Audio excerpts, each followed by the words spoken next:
baik-baik. Saya akan padatkan dan saya cukupkan dengan ini. Ayat 27. Quran surah 2 ayat 27. Ada 3 ciri utama makhluk, saya sebut makhluk karena iblis pun pernah terjebak dengan sifat ini. Nanti saya cerita belakangan kalau waktunya masih memungkinkan. Kita tarik ke dunia manusia dulu, ke kita saat ini. Ada 3 keadaan yang menjadikan seseorang bisa terkontaminasi dengan penyakit fusuk sehingga menjadi fasik. Illal fasiqin, kata al-fasiqin jamak dari kata fasik, kata kerjanya fasaqa. Sifat keadaannya disebut dengan fusuk. Penekanannya disebut dengan fiskun. Fokus. Secara bahasa, kata fusuk artinya isyan. Bahasa kita yang dikenal dengan maksiat. Penyimpangan dari kebaikan. Jadi setiap ada yang menyimpang dari kebaikan atau menolak dari perintah yang harus dijalankan, itu perbuatannya disebut dengan fasak. Makhluknya disebut dengan fasik, sifatnya keadaannya disebut dengan fusuk. Iblis yang punya sifat setan itu asalnya jin yang sangat taat. Sangat taat. Sampai ada riwayat menyebutkan saking taatnya kepada Allah, maka malaikat menyifatinya dengan Azazil. Makhluk yang terhormat karena rajinnya ibadah kepada Allah. Cuman karena satu kejadian dia bergeser dari ketaatan, tidak mau menaati perintah Allah, menghindar dari perintah. Diminta oleh Allah hormat kepada Adam, sujud hormat kepada Adam. Jadi bukan persoalan sujudnya, persoalannya ini perintahnya.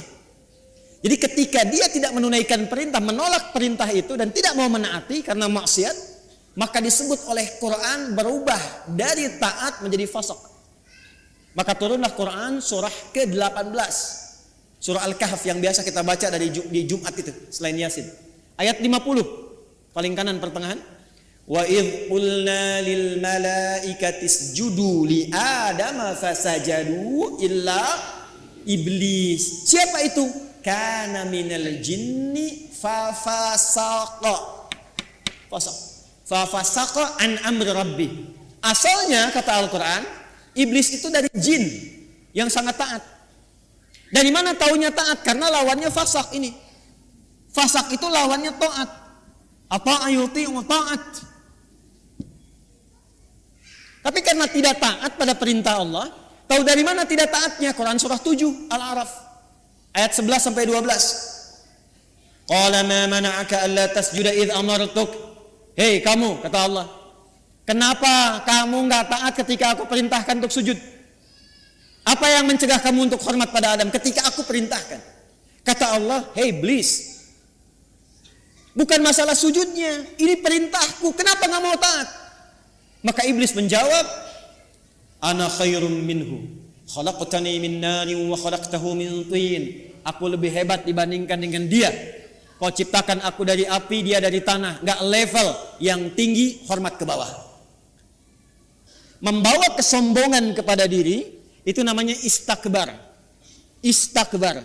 Menampakkan kesombongan namanya takabur. Karena dia membawa melekatkan kesombongan pada dirinya, maka pekerjaan itu disebut dengan istakbar. Enggan, tidak mau disebut dengan aba. Kenapa? Karena istakbar. Quran surah kedua Al-Baqarah ayat 34. Wa idh qulna lil malaikati isjudu li Adama fasajadu illa iblis aba wastakbar wa kana minal kafirin. Makanya ketika keburukan menutupi kebaikannya, ingat, ada baik menutup buruk, ada buruk menutup baik, itu beda. Kalau baik ini pakaian baik, menutup yang buruk, ada bagian tubuh kita yang enggak enak dipandang, buruk. Makanya disebut aurat. Aurat itu enggak enak kalau terbuka, aurat itu terbuka. Ya, aurat itu terbuka. Sesuatu yang terbuka enggak enak dipandang. Beda dengan binatang kan? Binatang tuh nggak enak dilihat kalau dipakein, pakai pakaian. Manusia ada bagian tubuhnya yang nggak enak dipandang, kalau dipandang nggak enak, makanya harus ditutup. Bahasa singkatnya disebut aurat namanya. Nah, yang buruk ditutup dengan yang baik, maka yang baiknya disebut dengan libas namanya. Dari kata labisa disebut libas, walibasut taqwa dzalika khair. Sebaliknya, kalau yang buruk menutup yang baik, sudah ada yang baik, ditutup yang buruk, maka berubah kalimatnya menjadi balasa. Makhluk yang ketutupan itu disebut dengan iblis. Iblis kenapa disebut dengan iblis? Disebut dengan iblis untuk menggambarkan karena dia menutup semua sifat baiknya dengan kesombongan dan keburukan itu. Makanya sejak saat itu diharamkan oleh Allah kesombongan seakan-akan mengenakan jubah keagungan Allah Subhanahu wa taala. Jelas di sini? Balik sini. Nah, fasak itu perbuatannya. Fasik itu orangnya. Fasikin itu jamaknya. Secara singkat, fusuk ini sifatnya, lawan dari taat namanya maksiat. Jadi perbuatan-perbuatan maksiat yang dikerjakan oleh seseorang itu akan menutup keadaan dirinya, baik pandangan atau pendengaran bahkan lisannya, untuk bisa berinteraksi dengan Al-Quran dan menjadikannya sebagai pedoman. Contoh, singkat dan cepat saja. Ini mata nih.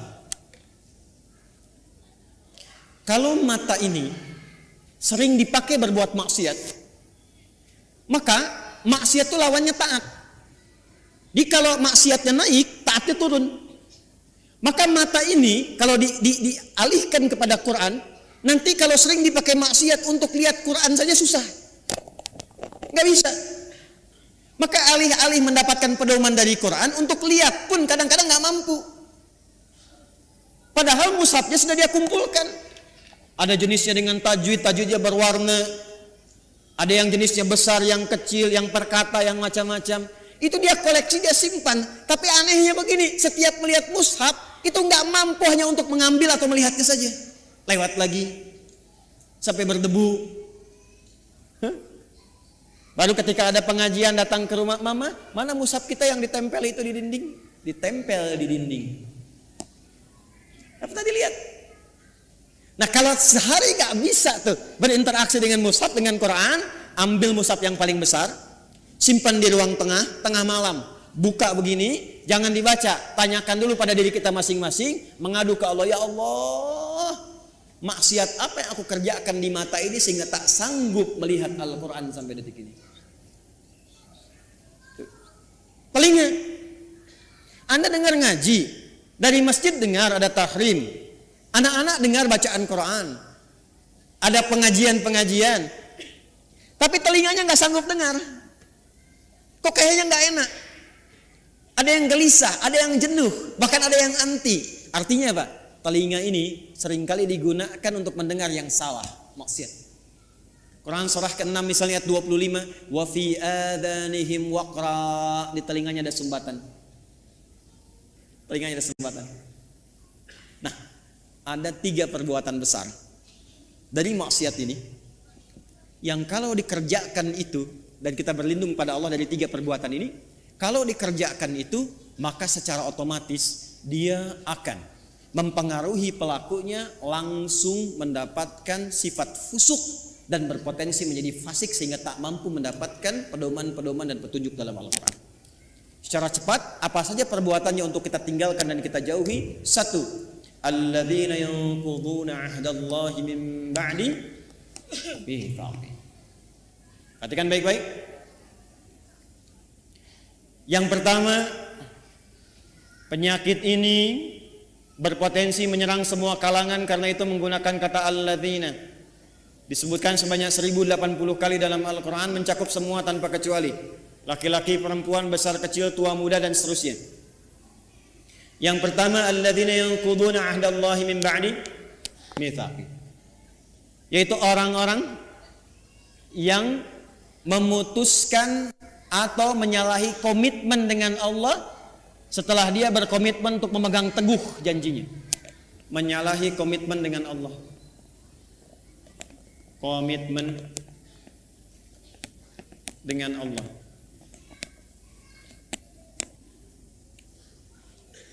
Praktek langsung. Awas hati-hati, awas hati-hati. Apa komitmen pertama kita yang paling pokok dengan Allah? Komitmen pertama kita itu bahkan sebelum lahir namanya syahadat. Quran surat 7 catat ayatnya. Al-A'raf ayat 172.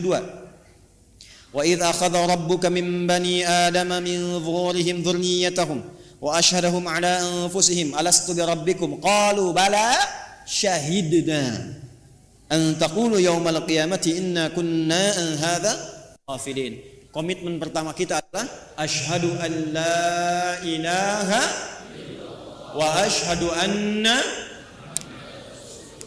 Bahkan untuk menjaga komitmen ini tiap hari kita sholat untuk menjaga komitmen ini. Makanya setiap sholat kita tahiyat, kita bacakan dalam tahiyat asyhadu an la ilaha wa asyhadu anna muhammadan. Perhatikan. Maka dari sini muncul dua turunan. Turunan pertama langsung pokok komitmennya syahadat. Yang kedua amalan penguatnya sholat. Komitmen pokok asyhadu an la ilaha. Apa arti kalimat Allah? Arti kalimat Allah itu dua yang pokok. Satu, yang dipertuhankan. Yang dipertuhankan. Jadi Allah itu bukan sifat, Allah itu nama. Ya, bukan sifat. Kalau ada yang bertanya siapa Allahmu, itu salah. Karena Allah itu nama. Siapa nama Tuhanmu? Allah. Makanya ketika orang-orang Quraisy, orang kafir bertanya pada Rasulullah, siapa nama Rabbu Muhammad? Karena engkau menyebutkan Rob. Qul a'udzu birabbin nas, qul a'udzu birabbil falaq. Siapa namanya? Maka turunlah surah Al-Ikhlas. Qul, katakan Muhammad sallallahu alaihi wasallam, huwa, yang dimaksud Rabb itu Allah. Nah, Allah ini punya dua arti pokok. Pertama adalah yang dituhankan, satu-satunya yang dituhankan. Ini. Yang kedua, yang diibadahi. Kedua makna ini ada di Quran surah ke-20 ayat 14. Allah mengenalkan dirinya kepada Musa alaihi salam dengan dua makna ini. Innani anallah, kata Allah, akulah Allah. Nama. Apa artinya Allah? La ilaha illa ana, la ilaha illa. La menolak. Ilaha yang dipertuhankan, illa menetapkan. La-nya nafi, illa-nya isbat. La ilaha, tidak ada satupun yang dipertuhankan. Illa, kecuali, kata Allah, ana, Allah. Kecuali saya, kata Allah.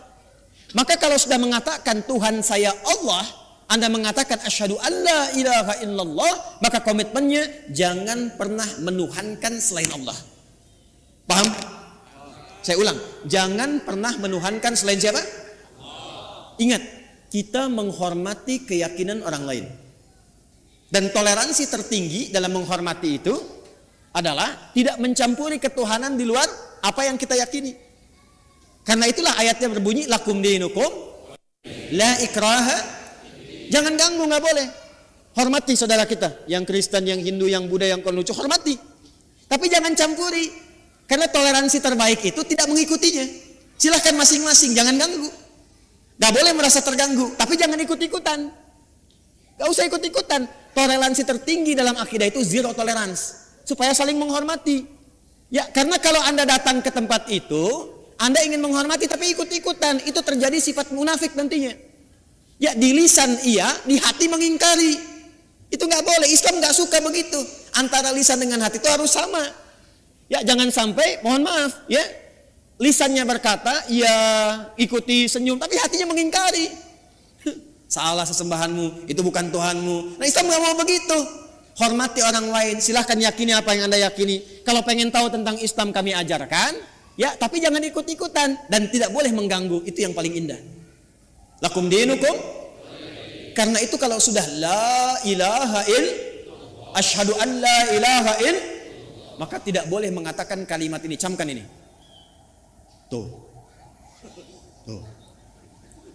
Kedengaran? Begitu Anda lakukan, ambulan nanti siap menanti. Dan ambulannya malaikat maut itu yang paling sangat menegangkan. Kalau sudah mengatakan la ilaha, asyhadu an la ilaha, itu komitmen. Maka tidak boleh ada kalimat ini. Camkan. Semua agama sama, menuju pada Tuhan yang sama. Cuman caranya beda-beda. Maka itu sudah mulai pelanggaran terhadap komitmen. Saya yakin orang-orang yang seperti itu tidak akan pernah atau kesulitan dia mendapatkan petunjuk dari Quran. Yang ada apa? Semakin salah ngajinya. Ayatnya semakin dipotong-potong. Ayat tentang menuhankan Allah dipotong. Ayat tentang sholat pada akhirnya nggak sholat. Ayat tentang puasa pada akhirnya nggak pada puasa. Itu yang kebablasan. Di orang-orang kalau sudah begitu, apalagi mengolok-olok ayat, pada ujung-ujungnya nggak yakin tentang Qurannya sendiri. Dan kalau dites ngaji, ujungnya nggak bisa ngaji juga itu. Ini yang bahaya. Di orang-orang yang seringkali melanggar komitmen, pada akhirnya sulit mendapatkan petunjuk dari Al-Quran. Yang ada, Quran akan dipotong-potong sesuai dengan selera nafsunya. Jelas? Awas. Saya kalau akidah agak tegas ya. 2, sholat. Ini amalannya. Bagi Anda yang sudah asyhadu an la ilaha, maka jaga komitmen itu lewat ibadah. Maka bagian keduanya kembali ke Quran surah 20 ayat 14. Innani anallahu la ilaha illa ana fa'budni. Buktikan untuk menyembah Allah yang dipertuhankan, diibadahi. Bagaimana caranya? Wa aqimis sholata lidzikri. Jaga la ilaha illallah itu lewat sholat. Makanya kalau ada orang yang sudah mulai malas sholat, itu secara otomatis akan sulit berinteraksi dengan Quran. Gak percaya silakan. Anda, jangan Anda lah ya. Kalau ada orang yang sudah mulai malas sholat, bahkan meninggalkan sholat, jangan harap dia mau ngaji. Apalagi mendapatkan petunjuk dari Quran. Persamaan terbaliknya, kalau Anda ingin mendapatkan banyak manfaat dari Quran, kemudian terbawa suasana kita ingin mendekat kepada Quran, menanamkan cinta pada Quran, maka persamaan terbaliknya, 1, perbanyak sholatnya. Nih, tingkatkan dari yang fardu, bukan bilangannya, ya, bukan bilangannya, tapi value-nya. Jadi bukan meningkatkan subuh 2 rakaat jadi 4, bukan. Ya. Coba lihat yang mengiringinya, ada sunnahnya tidak? Jadi kalau orang semakin banyak sholatnya, pasti semakin senang dengan Qurannya, itu udah otomatis. Otomatis itu. Anda kalau sudah mulai senang tahajud, senang duha, senang khatib, demi Allah saya katakan, itu Anda nggak akan lepas dengan mushaf. Pasti itu. Sudah persamaan itu. Sudah persamaan. Jelas? Nah, setelah itu nanti, kalau sudah senang Quran, pindah cara ngajinya. Dari mulai belajar baca, belajar pahami, sampai keluarkan kurikulum hidup yang sesuai dengan aktivitas Anda. 1. 2. Wa yaqta'una ma amara Allah bihi ayyusal. Seringkali memutus apa yang Allah perintahkan untuk disambungkan. Memutus hubungan. Memutus apa yang Allah perintahkan untuk disambung. Ini babnya banyak. Saya ulang, babnya banyak. Saya ambil contoh yang paling gampang dengan akhlak. Awas, tes nih. Dengan orang tua. Awas, jangan-jangan ngaji sekarang kelihatan nyaman, enak, baik-baik dan sebagainya, ternyata dengan orang tua belum selesai masalahnya. Orang tua dengan anak harus nyambung tidak? Harus sayang tidak? Maka kalau ada anak berbuat tidak baik kepada kedua orang tua, walaupun dia akan dipaksa untuk mengaji, jangan harap mendapatkan manfaat yang cepat dari Quran yang dia kaji itu. Mandek pasti itu. Persamaan terbaliknya, kalau Anda menginginkan anaknya ingin cepat lekat dengan Quran, maka berbuat baik pada orang tua. Persamaannya dipersamakan lagi, kalau ibu ingin anaknya dekat dengan Al-Quran, ya, maka ibu sayangi anak, perbanyak doa kepada Allah, mintakan supaya anak itu bisa lekat dengan Quran. Jadi saya ingin katakan, menyambung hubungan dengan yang Allah perintahkan disambung, dengan orang tua, dengan ibu, dengan ayah, kasih sayang yang baik, berikan perhatian, doa, itu salah satu fadilahnya mempercepat kemampuan kita untuk menangkap petunjuk dari Al-Quran. Dan itu yang dilakukan oleh ulama-ulama dulu. Ibu jangan lihat Imam Syafi'inya sekarang karya dan umatnya banyak. Kalau Anda pengen tahu, Imam Syafi'i itu bisa demikian, salah satunya perjuangan ibunya yang single parent. Lahir di Gaza, datang ke Mekah digendong-gendong tuh dari tawafnya sampai diajarin dan sebagainya. Jadinya seperti sekarang. Imam Ahmad bin Hanbal, ibunya single parent. Apa yang dilakukan? Musim dingin pun itu masih masak air, Bu, Pak. Diwudukan ibunya. Digendong di tempat, disimpan di Majlis Ulama, ngaji di situ sampai jadi bintang setelahnya. Murid Imam Syafi'i. Imam Al-Bukhari itu yang berjuang ibunya single parent. Mazhabnya Syafi'i. Jadi ada persamaan antara menyambung sesuatu dengan erat dengan dan petunjuk dari Al-Quran. Maka kalau ingin mendapatkan kemuliaan Al-Quran, dimulai dengan salah satunya apa? Minta ridho orang tua siapa yang masih ada. Minta doa. Ibu jangan diminta, doakan anaknya. Ya, minimal ada satu di keluarga yang jadi kebanggaan. Di akhirat, Bu. Karena kalau dunia sementara. Harus ada di keluarga Anda itu, saya, kita, yang dipanggil di akhirat mewakili keluarga besar. Jadi kebanggaan. Itu loh anak-anak yang sering Anda lihat orang tuanya itu orang biasa. Ya, hartanya nggak banyak, makannya terbatas, Anda merasa kasihan. Jangan salah, mungkin yang perlu dikasihani itu Anda. Karena dia telah menciptakan, membuat sebuah sistem kehidupannya bahagia di sisi Allah. Jadi kebanggaan. Ternyata anaknya sudah hafal Quran 30 juz. Ternyata orang tuanya hafal Quran dengan 7 riwayat. Dan dia siapkan anaknya di kebanggaan di akhirat. Saat orang tua yang kadang dipandang sebelah mata di dunia itu, bahkan anaknya mampu memakaikan mahkota di kepala ibu dan ayahnya di hari kiamat kelak. Anda ada di mana? Harus berubah cara berpikirnya. Besok itu wafat, teman-teman. Besok itu kembali. 3 yang terakhir, wa yufsiduna fil ardh. Orang yang senang merusak. Fasad. Senang merusak. Fasad itu definisinya banyak. Ya, mencuri merusak tidak? Menipu merusak tidak? Mencela merusak tidak? Jangan harap Anda ngaji, datang ke pengajian tapi senang mencela orang lain. Jangan harap mendapat petunjuk dari Quran dengan cara yang benar. Anda kerja, ngambil harta yang haram, korupsi, menipu dan sebagainya. Jangan harap dekat dengan Quran. Makanya orang-orang yang korupsi itu bisa dicek deh, pasti nggak bisa ngaji. Walaupun asalnya bisa ngaji, jauh dari Quran pada akhirnya.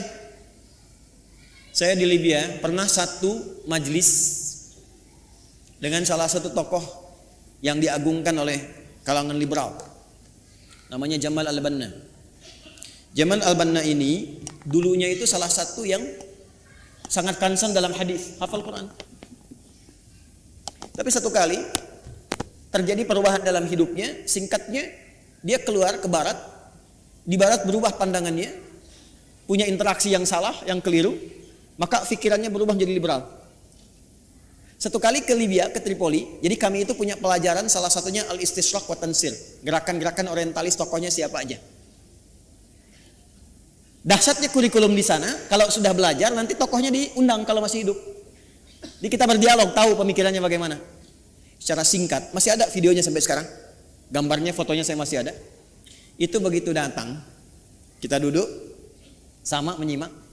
Itu membaca yang paling ringan dalam Al-Quran yang jadi favorit Anda sekalian. Kan ada 3 surat paling favorit di muka bumi untuk setiap muslim saat ini. 3 qul terakhir kan? Ya, qul huwallah, qul a'udzu birabbil falaq, qul a'udzu birabbin. Itu baca Al-Ikhlas, qul huwallahu ahad, tertukar-tukar enggak selesai-selesai. Qul huwallahu ahad, Allahus lam yalid wa lam yakul huwallahu ahad, sampai istighfar para mufti yang ada pada saat itu. Astagfirullah, astagfirullah. Anda bisa bayangkan. Apa? Karena Quran yang baik tidak akan bercampur dengan yang kotor. Jadi kalau sudah mendapatkan dengan cara yang kotor, harta yang kotor, pikiran yang tidak baik, gak akan pernah Quran jadi petunjuk dalam hidupnya. Ini. Maka kalau ingin jadi ahli Quran, jangan merusak. Anda mahasiswa jangan nyontek. Jadi mahasiswa yang jujur. Bekerja yang benar, belajar yang benar. Masuk kelas disiplin. Nanti kalau Anda udah jadi ahli Quran, Anda akan menikmati bagaimana Anda menuntut ilmu. Jadi senang belajar itu, nikmat, nyaman. Ya, dan potensi Anda akan muncul, menapak ke bumi, terhubung dengan Allah dengan sangat kuat. Energi potensial begitu kan? EP sama dengan M dikali G kali H kan? Energi potensial sama dengan M dikali G kali H, gitu kan? Massa kalikan gravitasi kalikan ketinggian. Anggaplah ini Anda, gravitasinya menapak bumi dengan aktivitas Anda, haknya haid tersambung ke atas. Walaupun ini adalah mengambang yang tidak menempel, tapi potensinya ada di situ. Kalau Anda mampu memijak bumi dan menyambungkan diri Anda kepada Allah dengan kuat, maka semua potensi yang ada pada diri Anda akan keluar. Tinggal Anda rubah itu menjadi kinetik. EK sama dengan setengah M dikalikan V kuadrat. M kalikan V kuadrat. Usaha Anda nggak akan banyak lagi, cukup setengah, tapi percepatannya banyak. Kalau Anda ingin rubah jadi pekerjaan dan beraktivitas, gabungkan potensial dengan kinetik, maka dia menjadi energi mekanik.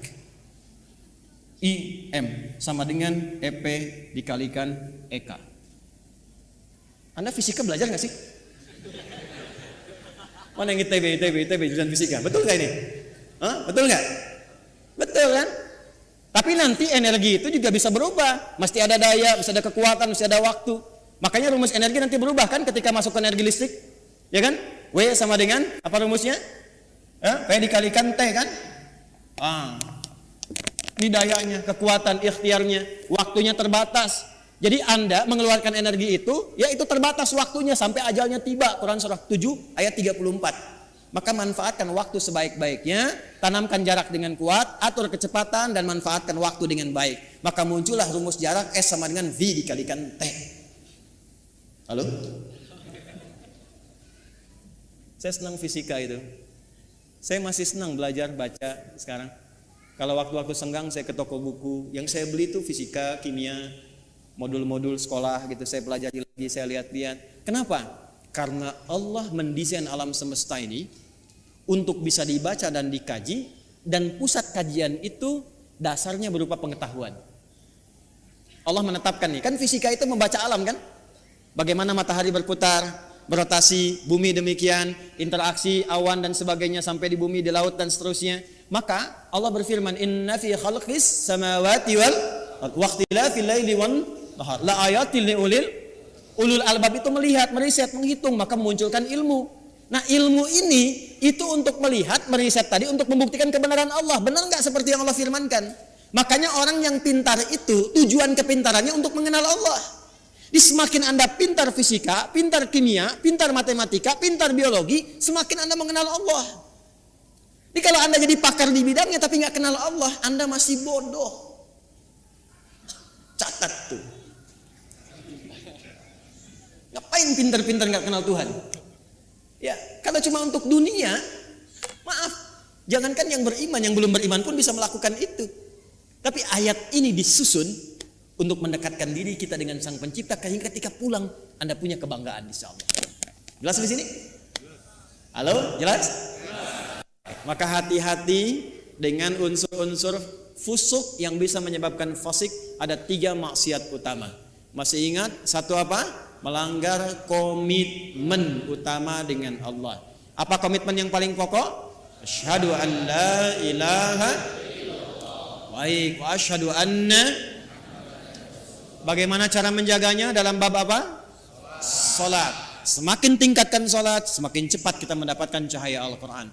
Apalagi kalau rajin jamaah, tidak pernah imam membaca dalam salat kecuali ayatnya seperti yang kita butuhkan. Yakin itu. Karena imam tuh kadang begini, udah menyiapkan ayat, tapi ketika sudah takbir, kadang bisa berubah ayatnya. Saya barusan pengen baca Al-Isra ayat 78 sampai 81. Tapi ketika mulai takbir Al-Fatihah, yang muncul apa? Az-Zariyat. Ayat 1 sampai ayat ke-29. Itu yang tadi kita bacakan. Saya yakin kalau Anda ngaji pulang ke rumah, lihat lagi. Di antara Anda pasti ada yang mengatakan, ini yang saya cari selama ini. Silahkan cek. Karena desainnya begitu. Kedua, jangan pernah memutuskan apapun yang Allah perintahkan untuk diapakan? Disambungkan. Contohnya, hubungan antara anak dengan siapa? Orang tua. Hubungan timbal balik ini kalau benar dilakukan, pasti akan memudahkan kita berinteraksi dengan Al-Quran. Yang ketiga, jangan pernah merusak dalam berbagai aktivitas di muka bumi. Kalau Anda pelajar, jadi pelajar yang baik. Jadi pengajar, dosen, pengajar yang baik. Jangan merusak murid. Hati-hati. Kalau Anda bekerja yang benar, jangan merusak sistem. Ya, dengan mencuri, dengan menyogok, dengan macam-macam, jauhi. Kalau semua yang dikerjakan benar dan baik, insya Allah semua pedoman Quran mudah untuk kita dapatkan, mudah untuk kita amalkan. Jelas?